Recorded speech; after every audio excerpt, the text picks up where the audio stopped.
Watching Kyle's unboxing videos again? Yeah, he always finds the coolest...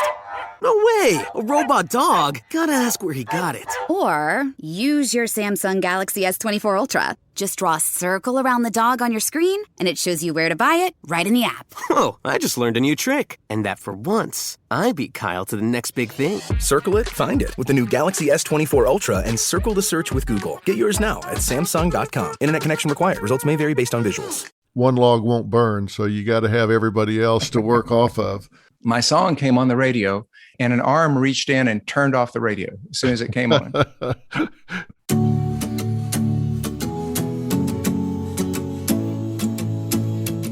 Hello, everybody. You have found your way to Fill in the Blanks, and this is a special day for me, and I'm just going to let you guys listen in. You know, I didn't come to television and Hollywood and all of that until I was 50 years old, and there's an interesting thing that happens when you're that late to the game, and that is you spent your life watching people, listening to people that you've really come to admire, and then you have the opportunity to meet some of these people and get to sit down and talk to some of these people.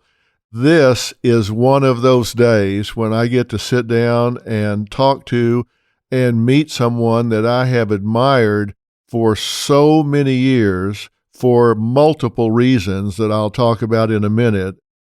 I'm talking about none other than Lyle Lovett, and he is a singer, songwriter, actor, producer. You all know who he is, so I don't need to say all that much about that. My dad used to say, the longer the introduction, the less you've done, so I don't need to say anything other than Lyle Lovett. But he's a private guy, Texan, down by Houston.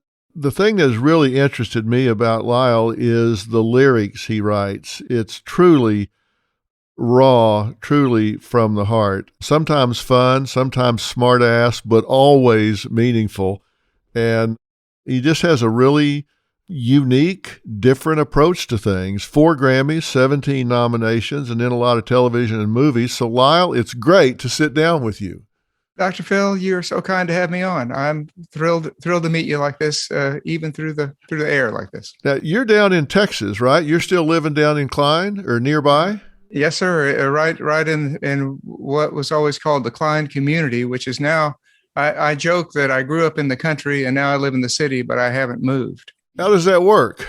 Well, Houston has grown out to us, you know. Yeah, it has. What used to be a rural German farming community is now the suburbs of Houston. And I don't even know how many people live out here in this area now. When I went to Klein High School, Klein High School was the only high school in the school district. And my class was the biggest class up to that point, class of 75. We had 418 graduates. And now there are 5 high schools and no telling how many in each graduating class. But right. The area has really grown. And I still live on what was my grandfather's farm place. And I feel, so lucky to be able to do that. Now, you've got some real roots down there because you didn't just happen on to Klein. In fact, Klein is named after, is it your great-grandfather? Well, my mother was a Klein. And so that's my maternal family. Okay. And my grandfather's grandfather, my great-great-grandfather, was the first Klein to come here. He left Germany. He left Stuttgart in Germany in 1848. And as so many people did in those days. And he arrived here in 1850, 1851, depending on who you ask. And he, the story goes, would go into Houston and pick up mail for folks, and they'd come over to his place to pick up their mail. And so they started referring to the area as Klein. It's still an unincorporated part of North Harris County.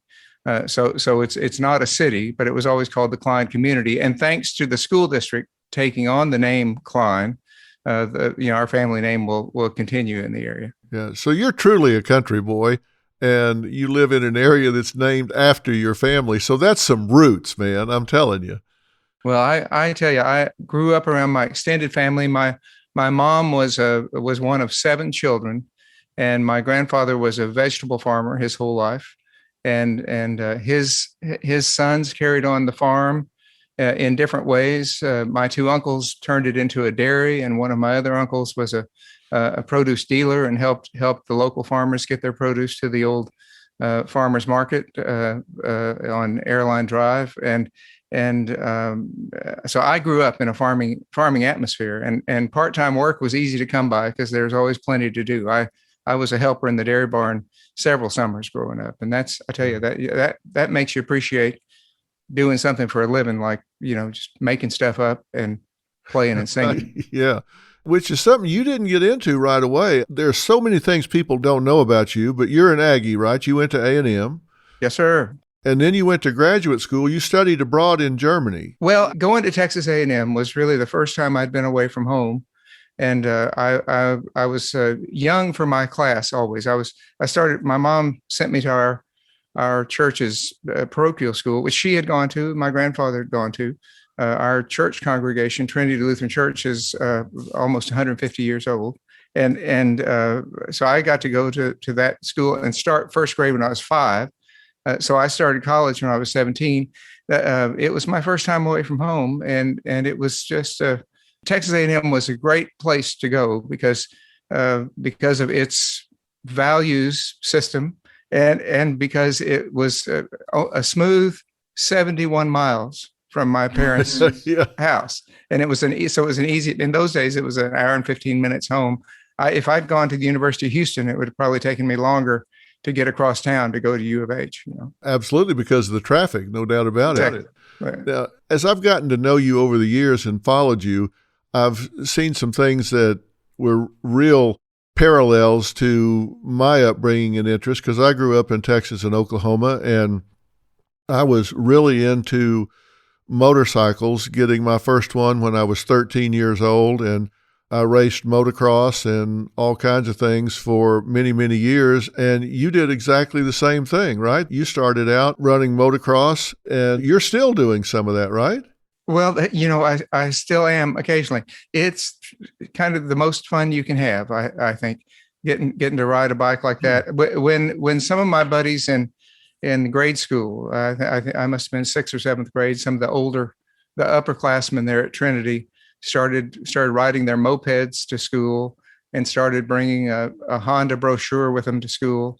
We all just memorized every crease and corner of the pages of those brochures. And I started bugging my folks for a mini bike of some sort, which they were, dead set against.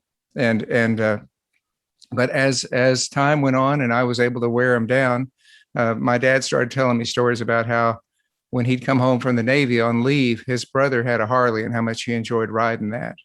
And we'd go down to Galveston on the weekends occasionally, and Dad would rent one of those little Honda S50s or S65s, Right. and we'd ride up and down the beach. He'd put me on the back. We'd ride up and down the beach. So I knew he liked motorcycles, and so they let me save up some of my yard mowing money, and then they threw in some too to buy a 1969 Honda Mini Trail, the Z50, the little Honda Mini Trail. And I was hooked. But luckily, my mom had a first cousin. My cousin Sonia Klein was married to a motocrosser, and we would go to the races to watch him race. And Sonia had her own woods bike, and then her husband Monty had race bikes. And as we went and watched them, we just thought, what a nice family activity it would be. So after just a couple of months of my having that first mini trail, Mom and Dad and I each had a bike, and we'd go up to the Sam Houston National Forest, where my dad's family is from originally, and we would ride and ride and ride. So it became what we did in my high school years as a family. And it was sometimes the race days on Sundays were a little difficult. We get up and go to early service and then head off to the races, or we'd go to the Wednesday night service and then head off to the races early on Sunday. But we would it was what we did 2 or 3 weekends a month, and we always did it together. And those are some of my fondest memories, really, of family in those days. It's a great way to spend time together. You had a Husqvarna 125, right? I sure did. What kind of bike did you ride? Well, when I first started out, I was running a trail bike. I had you didn't see a lot of them, but I had a Bull Taco 6 Dias Racer. Oh, And, sure. it was so low geared, you could ride it up a telephone pole. And I love that enduro bike. I rode that a lot. And then I got into the 750 Suzukis and all because I was so big, I had to have a lot of power. And all the time I raced, I never won a race. I won some heats, but I never won an all-out race because all these guys next to me were like jockeys. They're 125 pounds, and I'm over there 225. And only time I'd ever get a chance is when everybody'd crash in the first turn, and it'd be like three of us left, and I'd just outlast them. But it was a lot of fun. It's so much fun. So your Bultaco shifted on the right, correct? Yes. Well, yeah, I never rode a right shifter and every time I'd get on one, it just would. Yeah, it was from Strain, and it was very different. And it had the Enduro kit on the tank there and fix a flat and everything. It had straps on it in case you had to put it on your back and carry it up a hill. It was a really interesting bike. Did you, now, was that in Oklahoma or was that in Texas? Both. I rode it in Texas and Oklahoma and in Kansas some. I really loved it. My first bike I was 13, and I got a Yamaha 250 Catalina Super Sport. At the time, you could get a license for a motorcycle if it was 5 horsepower or less when you were 14. And I talked my dad into getting me this one. It was like 40 horsepower, and I was only 13. And I had it about 3 months and let a friend ride it, and he hit a Buick.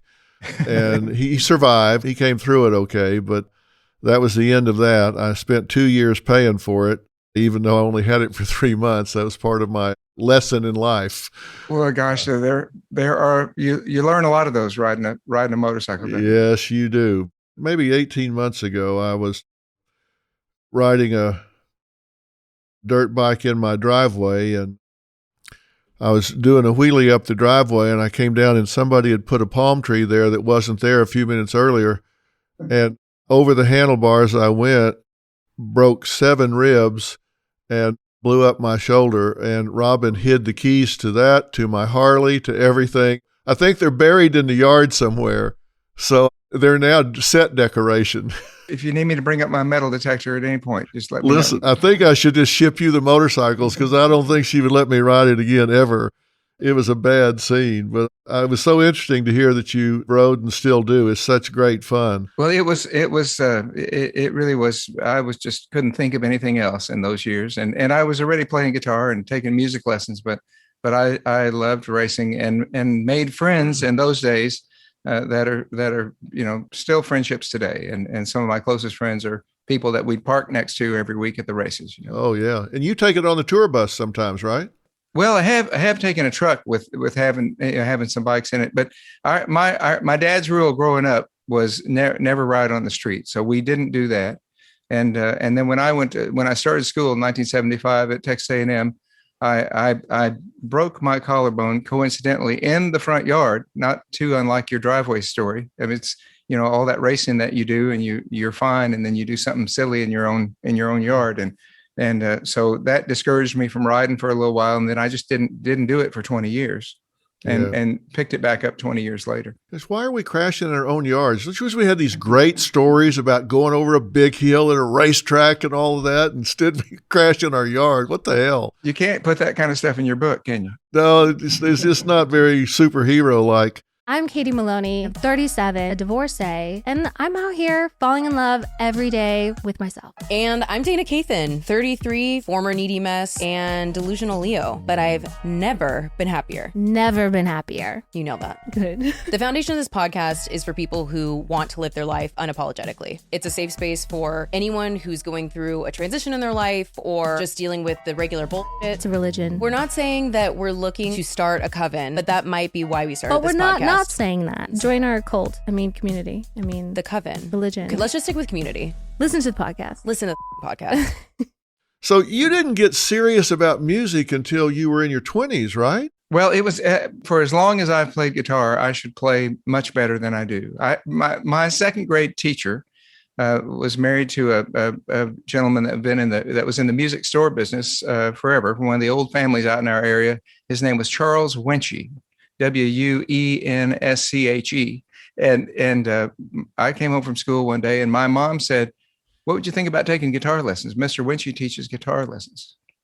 And I said, "Well, that'd be fun." And that was about it. I mean, there was no forethought.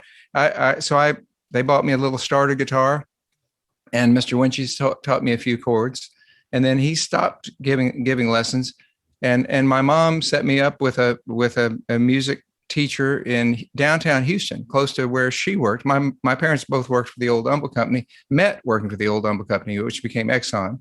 Right. And my mom was there for 40 years, my dad for 37.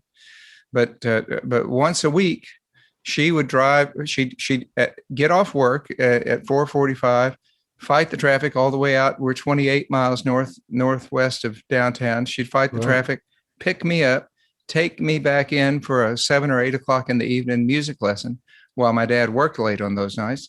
And I'd have my guitar lesson, and then we'd all three go home and stop off at our favorite Mexican food restaurant. The lessons were on Monday nights for years at first, and then Thursday nights after that. And so that was something we always did too. One of the things about my parents both working in the same place, and because of the commute in those days in Houston was about the same as it is now, with fewer people, but the roads were much smaller and not as many. My parents rode to work and back home from work together every day, and so that could be up to an hour and a half each way. So they even though they didn't work together at the office, they spent lots of time together every day, and that's something I think back on as what would be a lovely part of a relationship. And of course, we just always did things together. Yeah, that's great to spend that time together. That's great. Now, when you started playing, did you know it was a passion right away? I didn't know. I enjoyed it.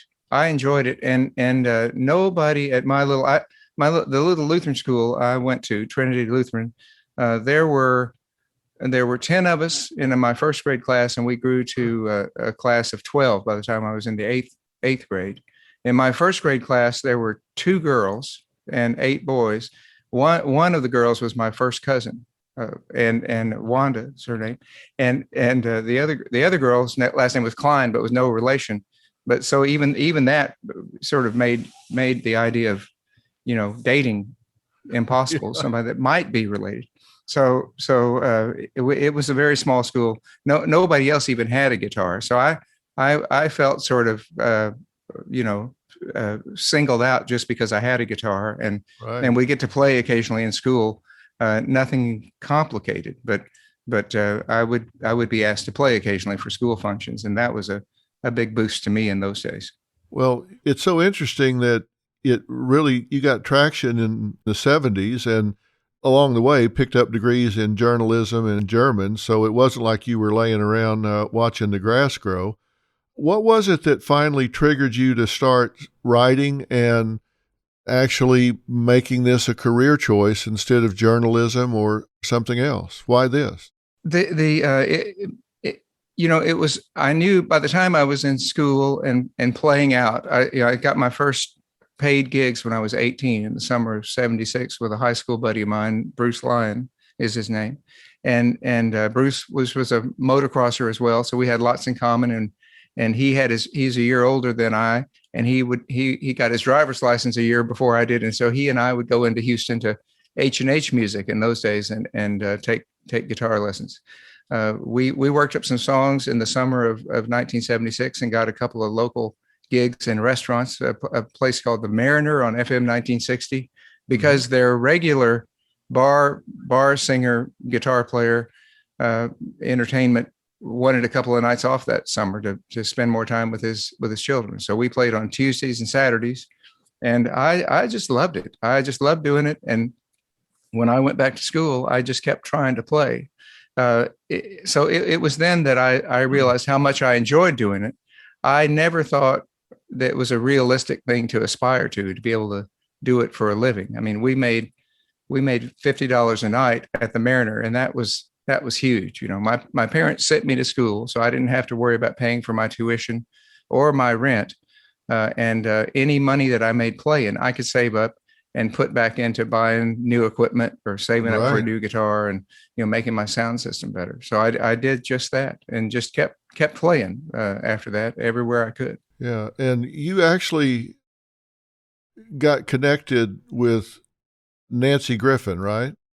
Well, yeah. Nancy Griffith was a big help to me. There's a place in Houston that still exists, opened in the late '60s by Marvin Anderson and Gray Fair, called Anderson Fair Retail Restaurant, and even today it holds just jam packed, about 75 people.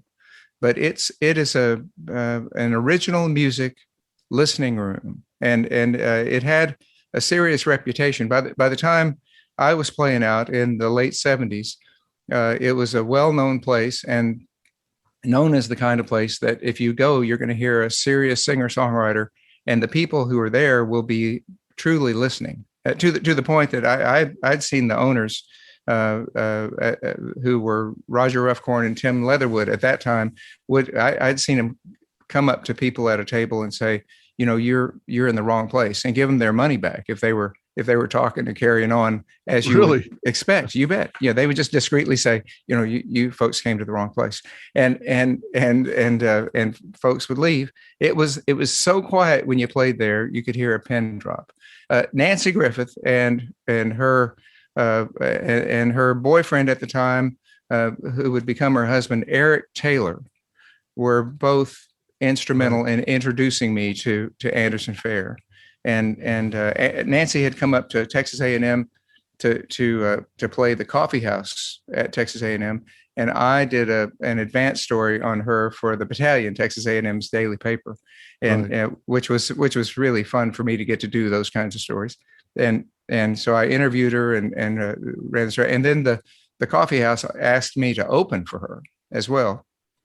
And so that's how I met Nancy, and she invited me to come down to Anderson Fair and sit in, do a guest set with Eric Taylor at his next performance, which got me in the door there. And wow. So I was able to start playing my own songs at that point. You asked me earlier how I came to want to write songs, and it really was a feeling of not being able to play someone else's song adequately. I thought to myself, I need to make up my own songs. If there's going to be a reason people want to listen to me, it has to be not for my voice necessarily or the way I play guitar, but for my point of view. So I started making up songs really to show my take on things, and I felt like that was the strongest thing I had to offer. And you do have a unique point of view. You've said people don't want to hear how well things are going, so you kind of write about, pain, conflict, whatever. What led you down that path? Because you do write about, as someone trained in psychology, you cut to the chase about relationships and life and things like that in your songs. And I think that's what people relate to so much. I was just curious how you landed on that particular way of writing songs, that particular point of view. Well, you have to be careful what you say in interviews over the years, don't you? It really, my approach to songwriting isn't really an approach. I mean, I feel lucky to make up anything that holds together from the first line to the last line and sounds halfway decent. I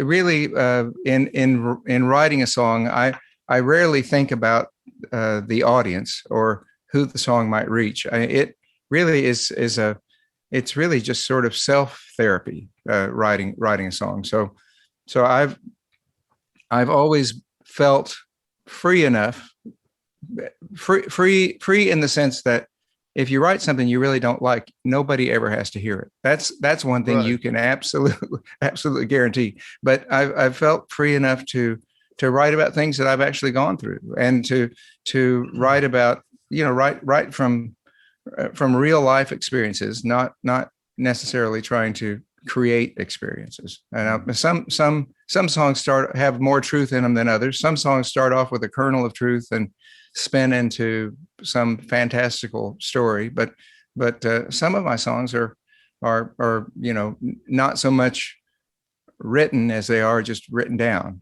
from things that have happened. Yeah. Do you know when you've written something that is going to be a hit? Can you tell? Does it feel right to you? Can you tell one from another? thank you for saying the word hit. But in a way, I've never had a hit, and that's I've had some songs that have made it on the charts, and I have a few songs that people seem to ask for every time I play. But what's important to me is just to have a song that feels good to me the first time I play it in front of people. I'm not looking for necessarily how the audience reacts, but I'm looking for how if I feel self-conscious playing a song in front of you, then I have to reevaluate that song. But if I feel confident playing a song in front of you, then I feel pretty solid about it. Right.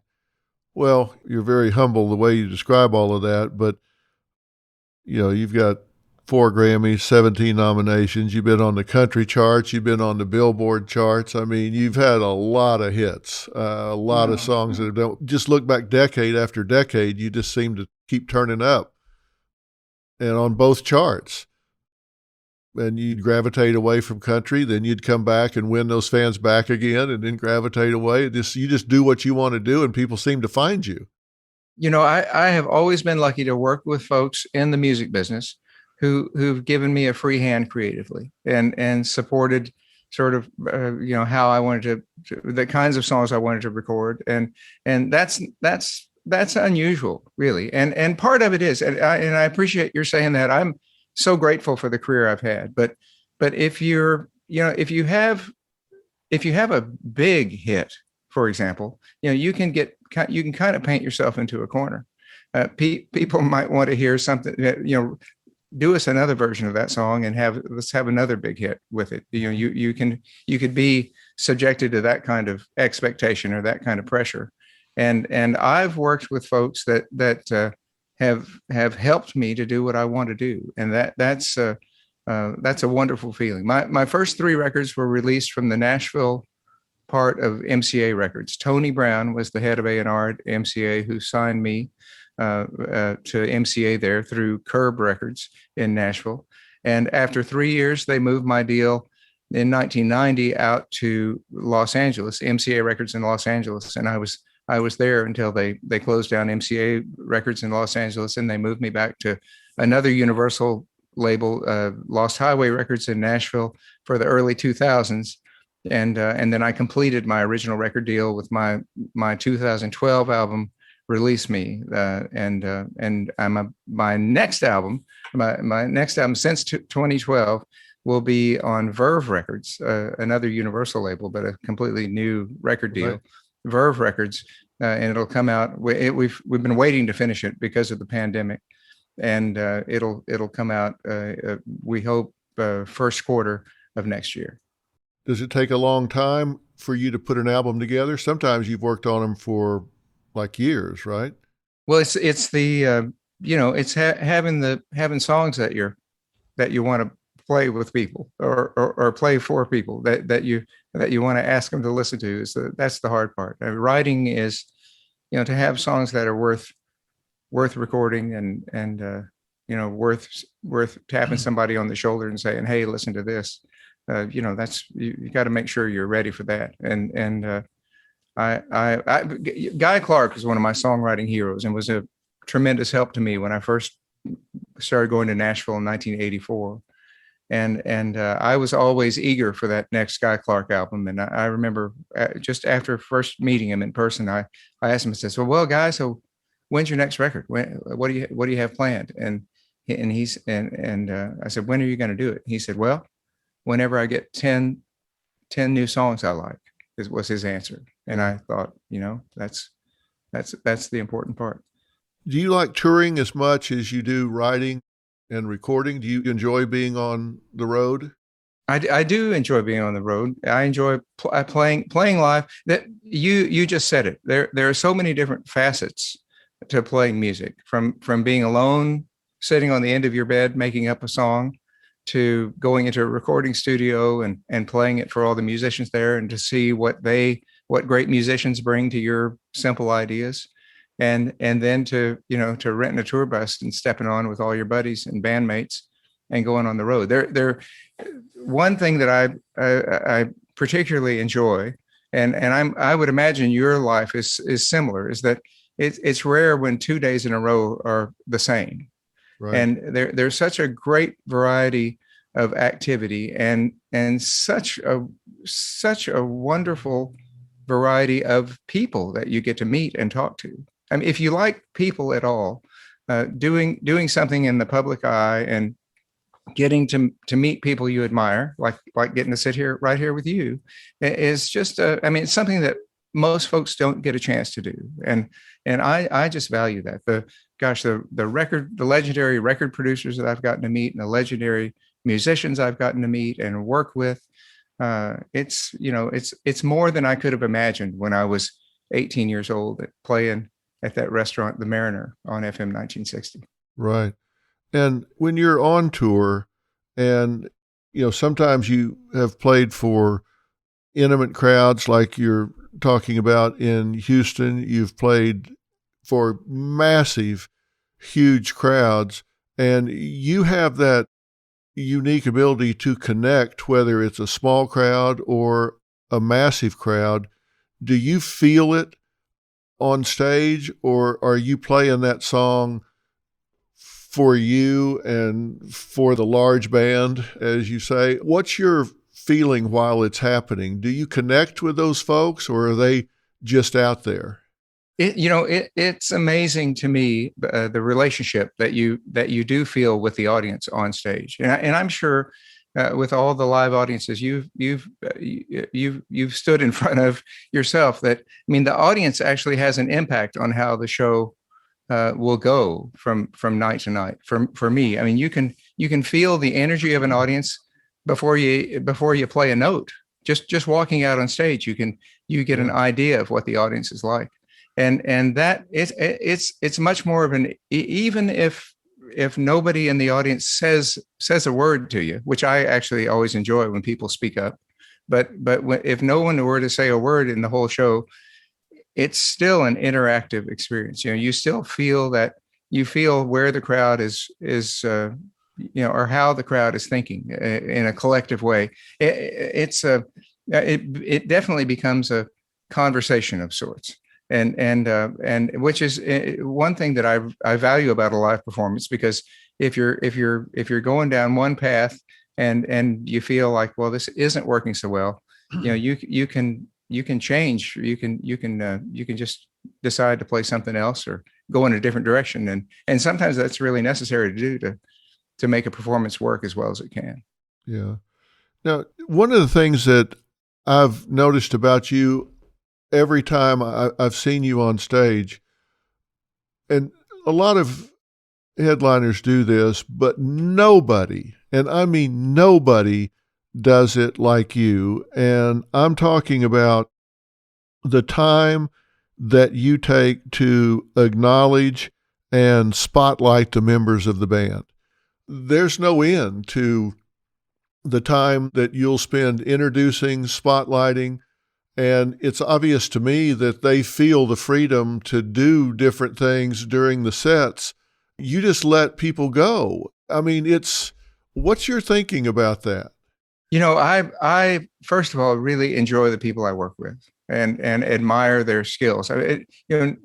Nobody's going to hire me to play guitar in their band, and so I make it a point to be the worst musician in my band. And so over the years, I've gotten to work with so many talented people. One of the things that I enjoy is standing in the middle of them and listening to them. And so it's important to me that musicians have fun every night. Playing music is a joyful experience. And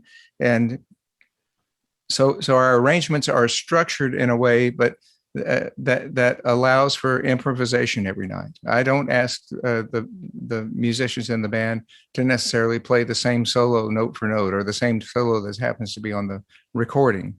I enjoy hearing, music can be a conversation among people in the band, and I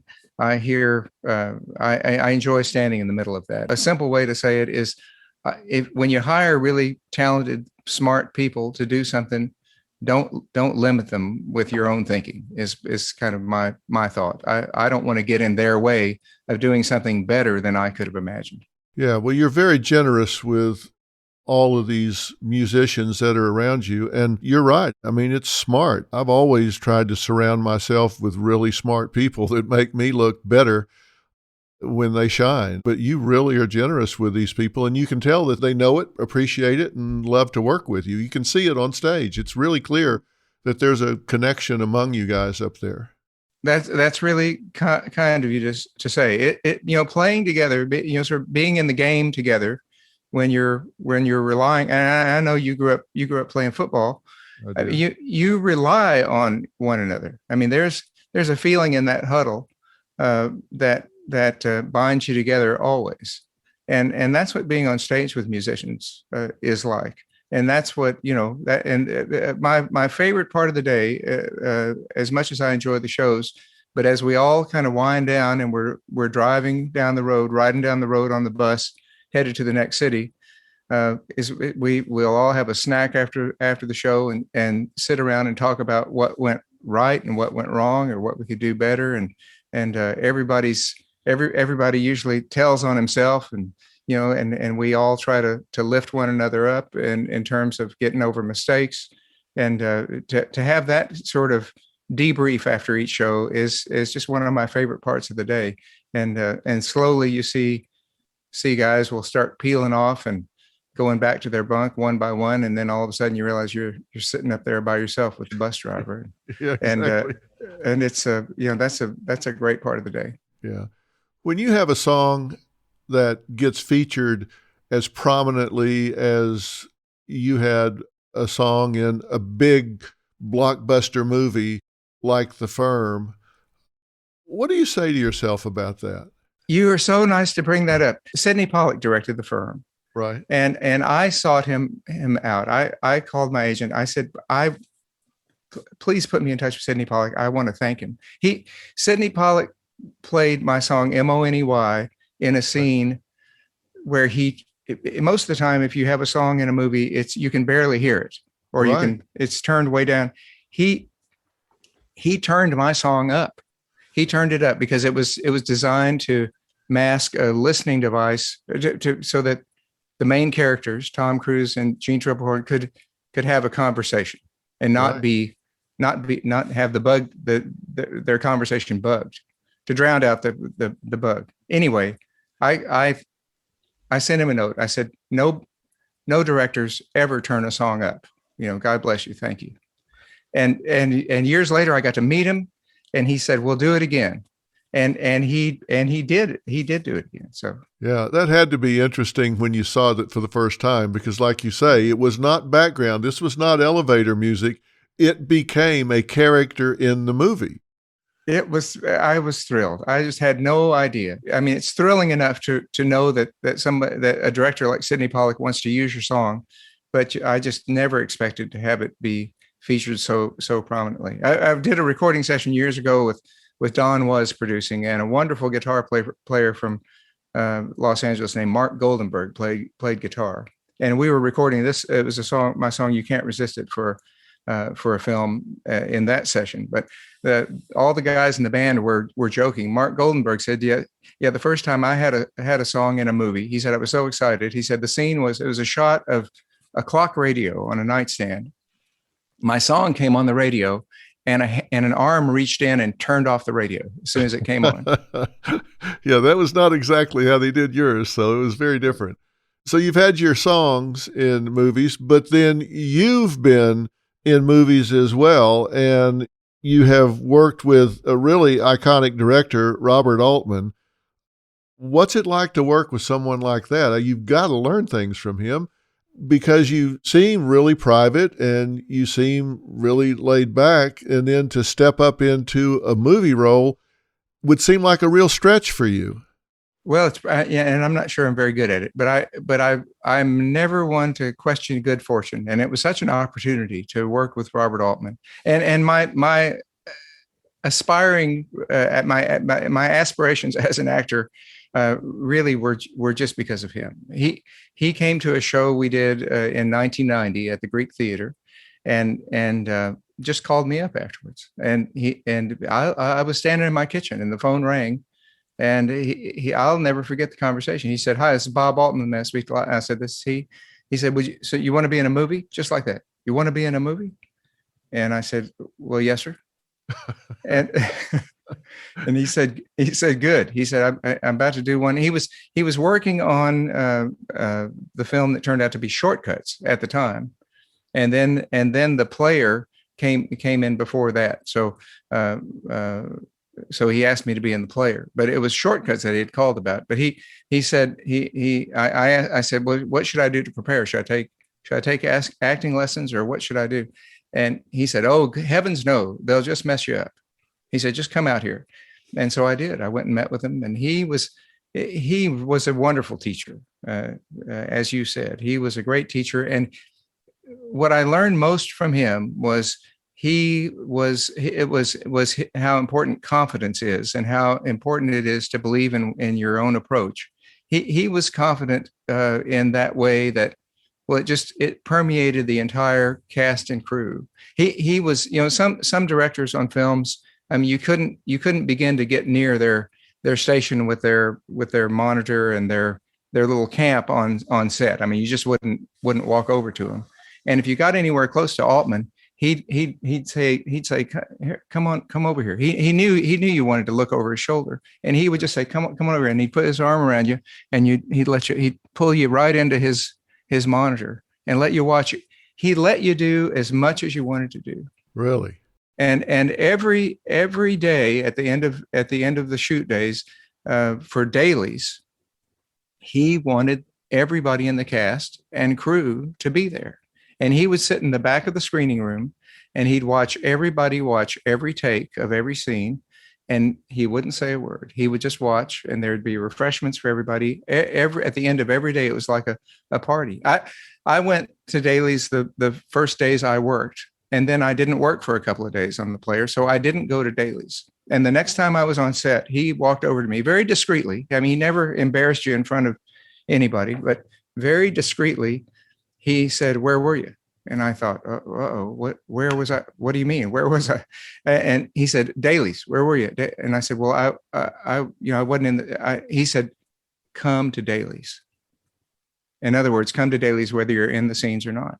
Come, be a part of this movie. And that's the way he was. He was so inclusive, and it all came from a place of confidence. I would see him walk into the middle. For me, Altman had a reputation of for letting actors sort of be free and improvise dialogue and, kind of go off script. He had a real, reputation for encouraging that. In fact, my take on Altman is that first of all, he was a great judge of character, and he knew who to do that with and who not to do that with. And in my case, he would walk out, I'd be on set ready to, I'd have my lines in my head. I'd be ready to do the scene. And he would walk out on set and just very quietly whisper a direction in my ear, "Do such and such," or "When you look this way, do this." And I would do that, and that would be the take. He knew who to give direction to and how to talk to people. He was just an astute judge of character, and all his films are about stripping away pretense and getting to the heart of someone's motivation, getting to the real person behind whatever pretense he might construct for his life. His style, it was that direct Kansas City way of speaking. Right. And, not at all unlike what you do, Dr. Phil. Would you do movies again? Is this something that you like to do on a regular basis? I do. I work. I mean, the main way I make a living is playing music. And so I don't have a lot of gaps in my schedule, and I don't really pursue acting work, but I do enjoy it. And I'd love to do more of it. It's for me, it's a chance to be in the band, and not have the responsibility of running the band. It's a chance to look into someone else's creative process. As collaborative as music is, making a film is that much more collaborative. It requires so many people to make a film, and there's just no end to interesting things that happen on a set, in my opinion.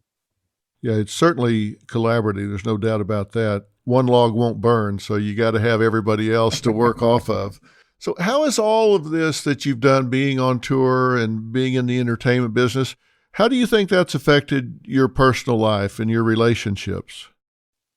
Well, that's a really good question. I'm a little late to the game. I mean, as you pointed out, I did start playing music when I was 18, but my first record didn't come out until that was in 1976 when I was 18. My first record came out in 1986 when I was 28. And I thought to myself then, well, I'm way too old for this. This will never work. I mean, I'm glad to have a chance to make a record, but this is probably going to be it because I'm way too old. I had my first children when I was 59 years old.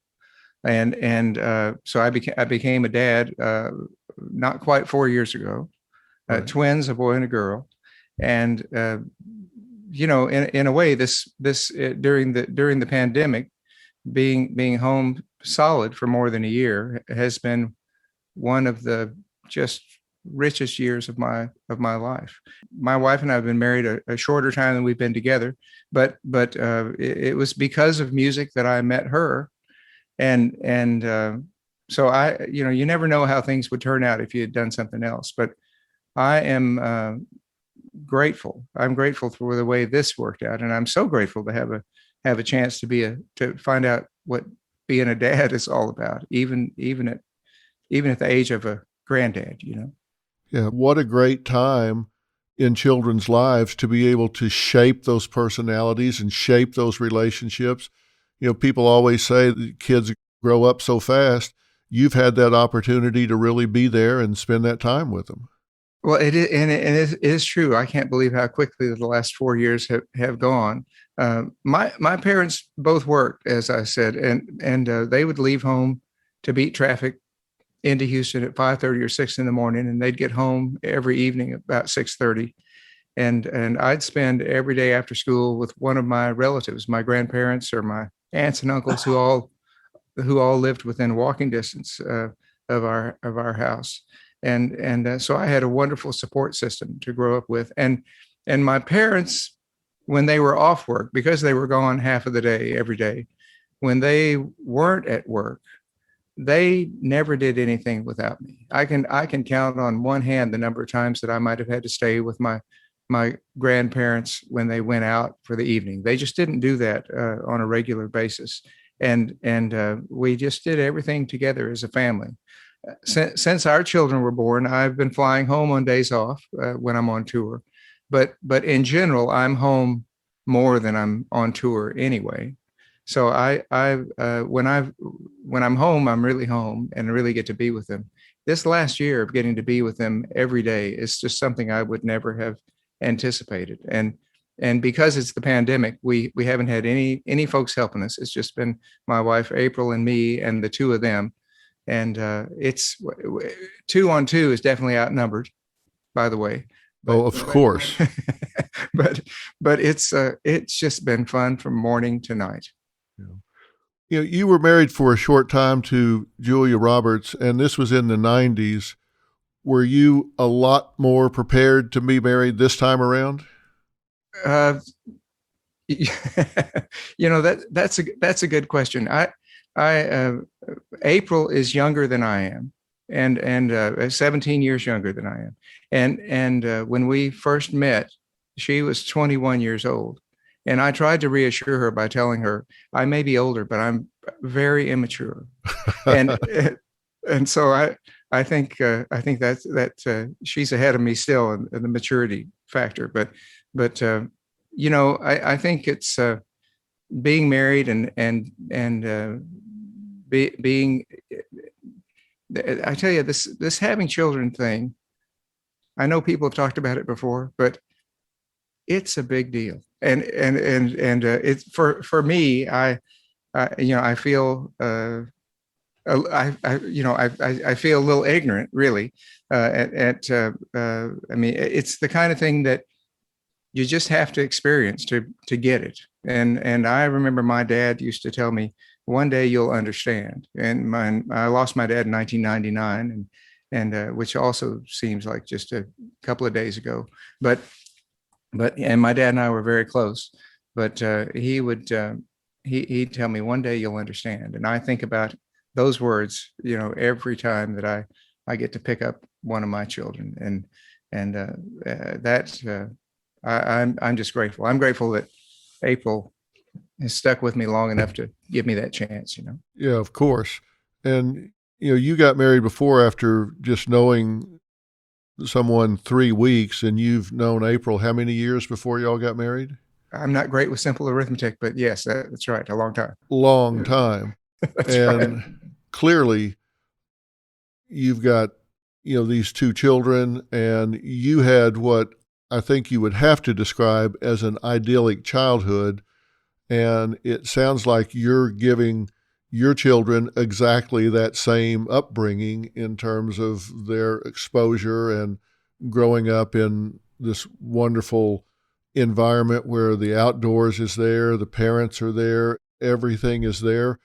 What's your hope for your children, particularly in this day and time, because things are changing so much? Social media is becoming so prominent, and we're seeing the world change so fast. Do you worry about what their world is going to be like when they get up to adult life?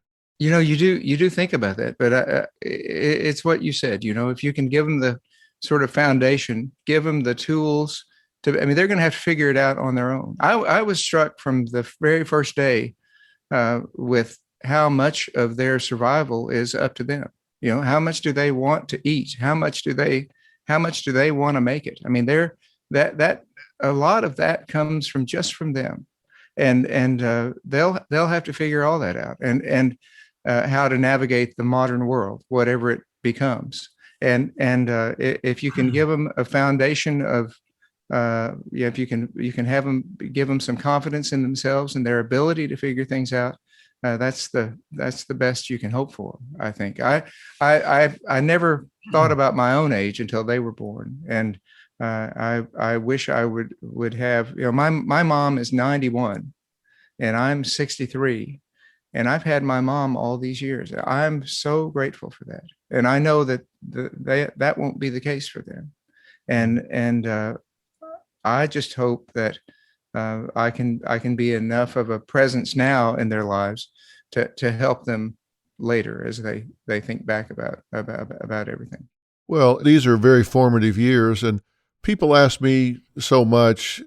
I get asked so often, Dr. Phil, if you could say what's the most important value that you could convey to kids in this world, in this day and time, it hasn't changed from the answer I would have given 20 or 30 years ago, because they say, they're worried about drugs, and they're worried about, all the different temptations and them growing up so fast.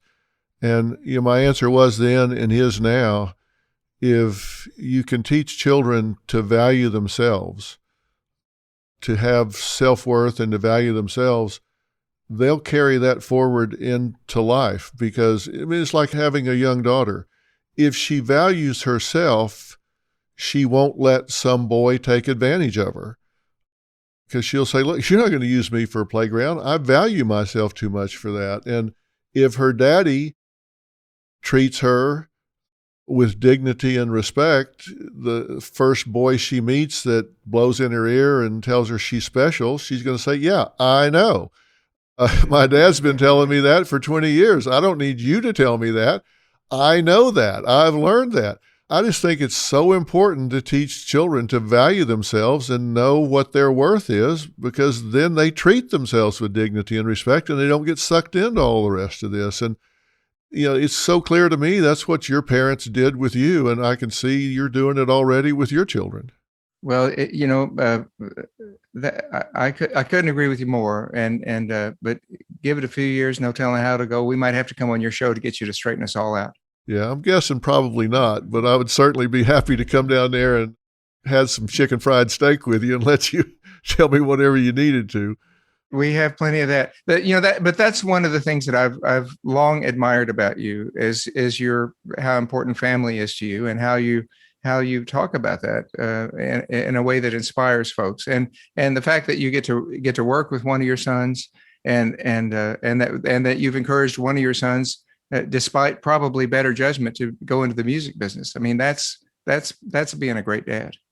Well, it's interesting. Robin and I have been married for 44 years. We've been together almost 50.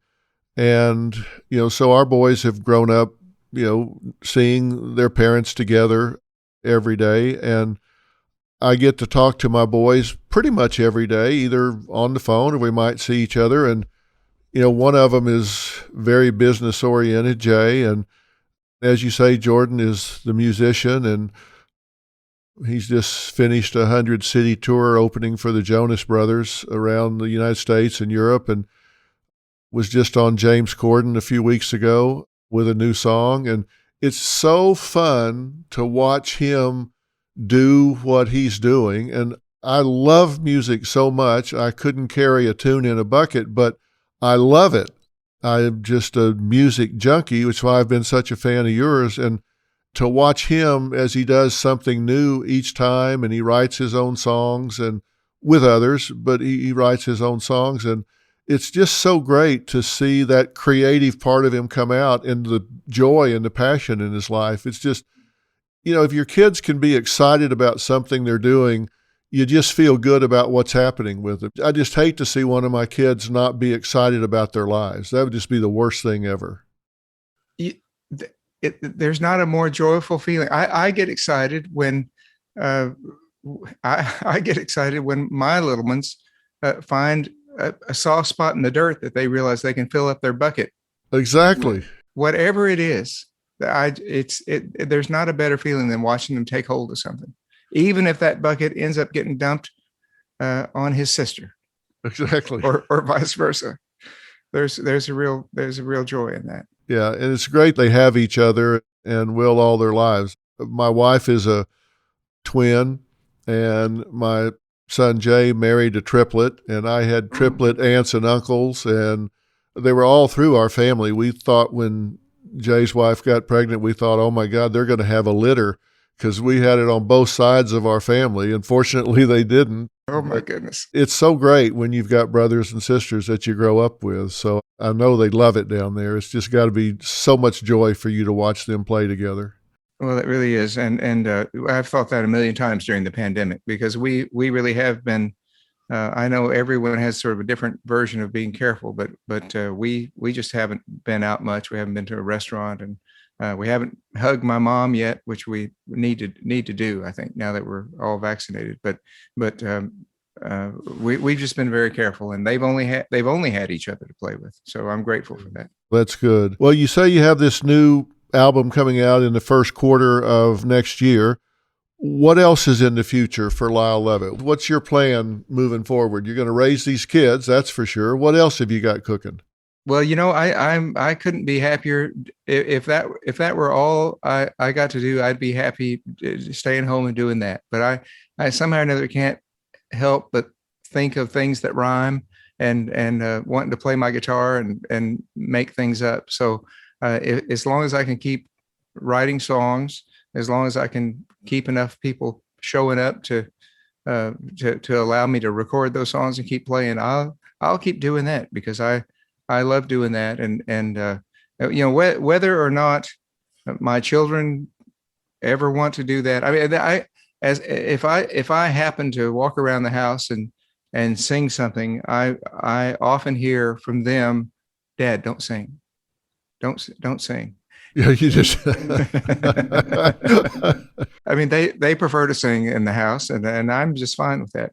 But I still love to perform, and I love to write, and I love to, there's just such a camaraderie among the people you work with, among the musicians you work with, and to be able to get in the recording studio with them. That we recorded the tracks for this album in November of 2019 in Nashville. and haven't been able to work on them since. Things are getting safe enough that we might be able to finish the record, but it's basically done with just a few. We have to mix it and do a few overdubs, background vocals, and those sorts of things. But I was in Nashville, and you and your family, you were on the Kelly Clarkson show. Right. I remember, and we started about 11 in the morning, so I was able to watch her show every morning, and that was just such a delightful interview to see you as a guest on someone else's show. Yeah, Kelly's a lot of fun. She was really fun. Yes, I've never met her and haven't done her show, but that episode really stood out to me that week as I was getting ready to go and work in the studio. Well, you're kind to say that. I hope you're going to keep doing these live streams that you just started doing recently, because I think people really enjoy seeing that side of you, and I think that's a lot of fun. Well, thank you. Thanks for even being aware of them. I've done 12 of them now, about one a month since starting last May, and I just call up my people that I'm friendly enough with that can't turn me down to be my guest, and so we have a good time talking like that, like the way we are really, and trading songs, just playing and singing. I'll do a show in a couple of weeks with a young blues artist named Marcus King, who I met in Nashville a couple of years ago. He's 24 years old and charming and talented as they come. I'm excited about that. Well, I seriously doubt you get a lot of no's when you call up somebody and ask them to spend time doing that with Lyle Lovett. I guess you don't get a lot of no's. Now, I have to ask you a selfish question, because I do have a young musician, Jordan, but what's your advice for young musicians starting out today? It's a different day and time, but you say it was hard to get started back then, and it is now. What's your advice to young musicians these days? You know, I'm not great at giving advice, but if somebody pressed me on, because there really are, one of the things my mom always told me growing up was there are many correct ways to do something, and so there's not just one way to do it. And so I preface any kind of advice with that.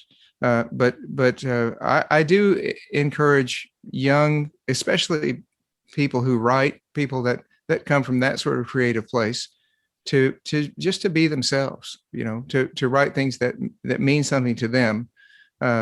Don't try to anticipate the audience, what the audience might want.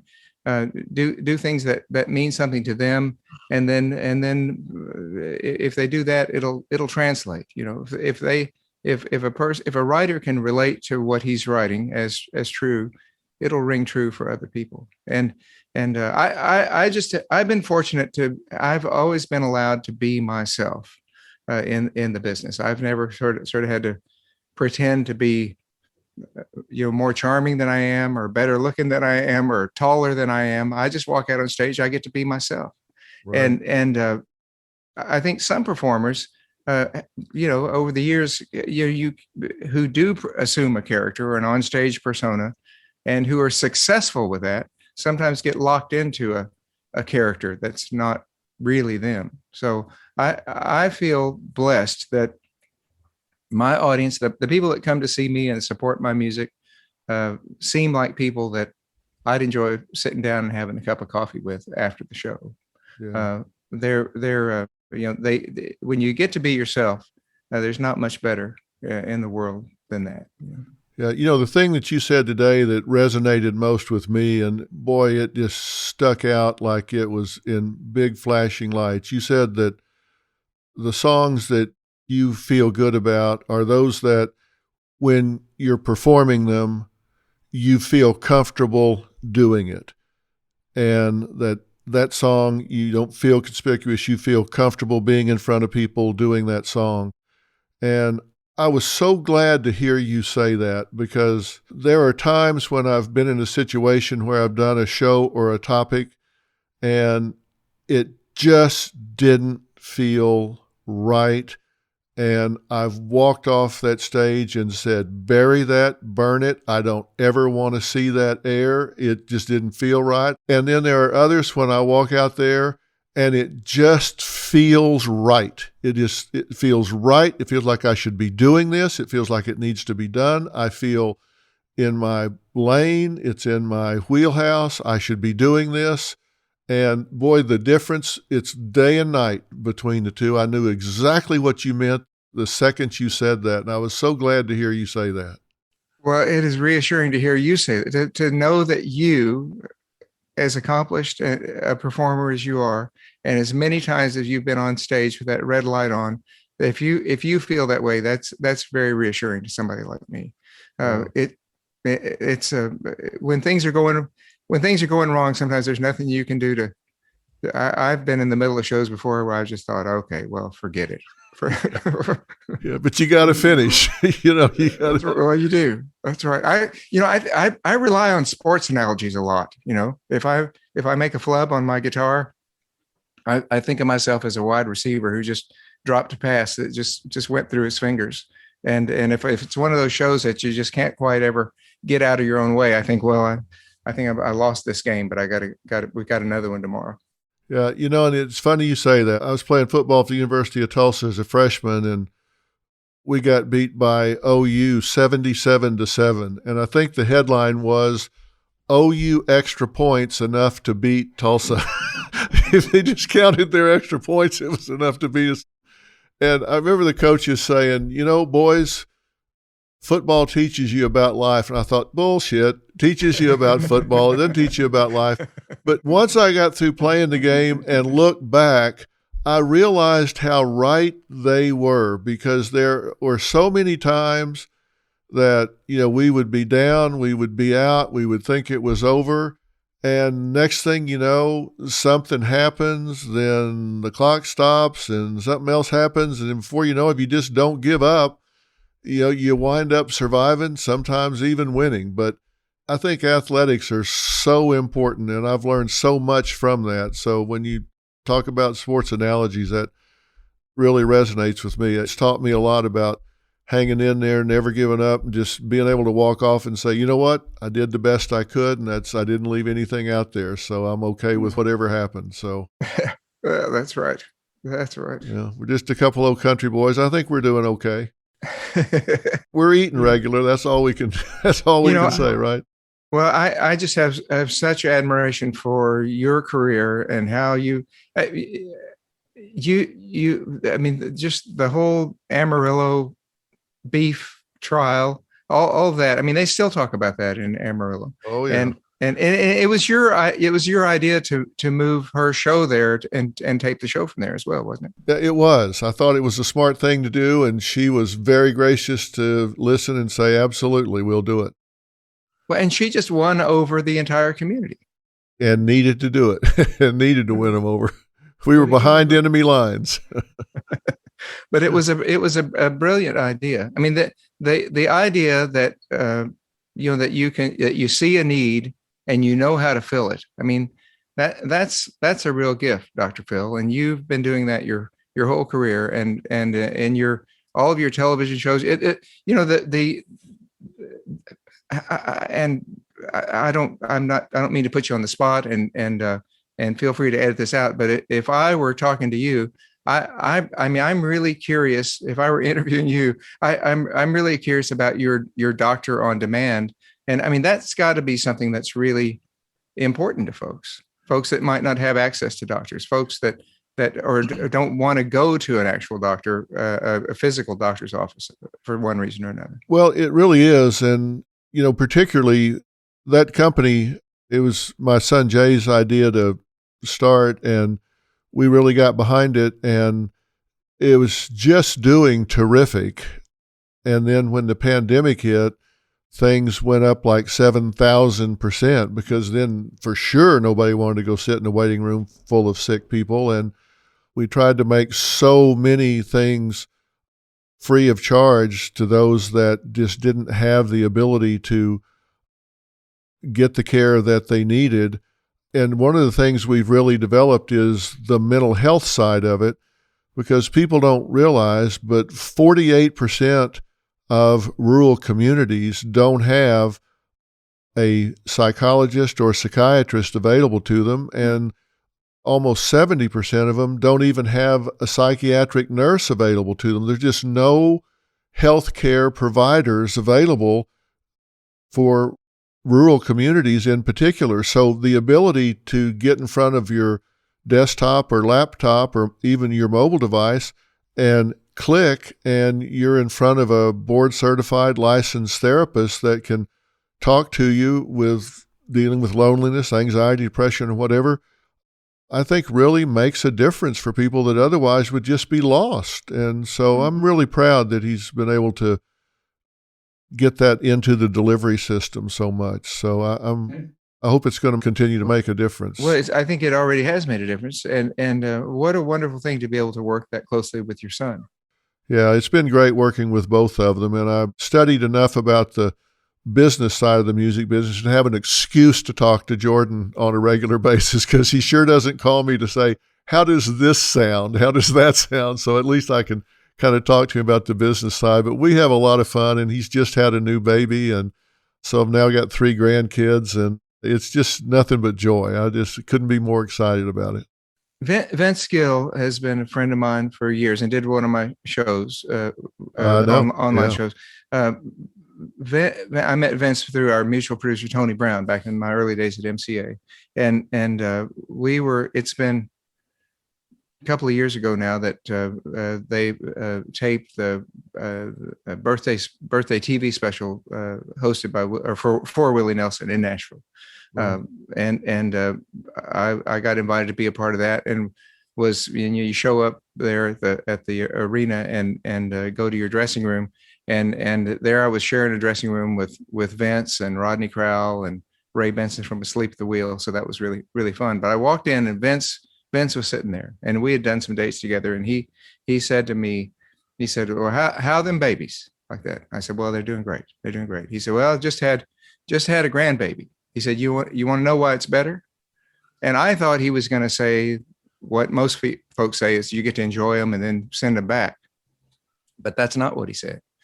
And this is such a Vince Gill thing to say. But he said, it's better because it's the first time you get to see your child realize how much you loved him. Yeah. And I just thought, whoa. Yeah, really, really true. I always tell parents, you're not raising children, you're raising adults.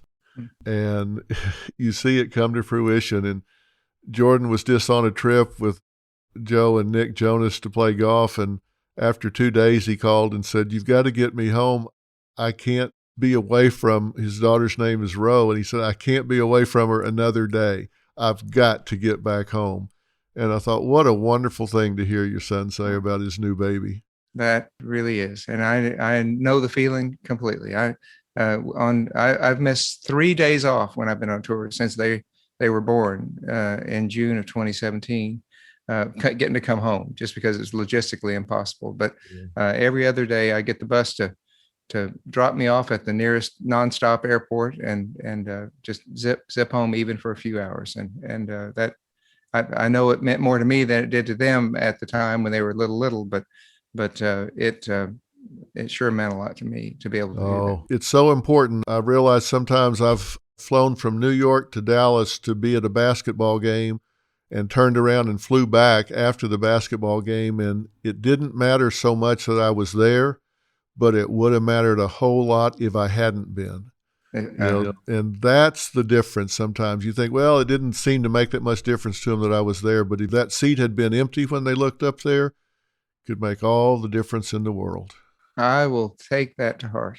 That's great advice. That positive spirit of yours, and that appreciation for what you get out of everything you do, just comes through every time you step on stage, and it's uplifting every time. And you just make it look so easy. And I know it's not as easy as you make it look, but it's just you're just wonderful at your job.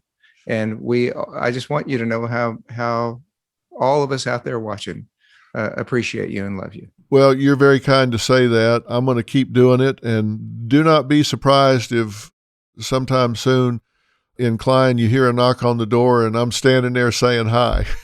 Come on over. I'll get down there and see you when I can, and hope we do get together personally very soon. We'll crank up the old Husky and go ride around the pasture. Listen, you strap me on. I'll be there. Lyle, thank you so much for taking this time. Thanks for your time, Dr. Phil. I appreciate you having me. We'll talk again soon. So long. Thank you.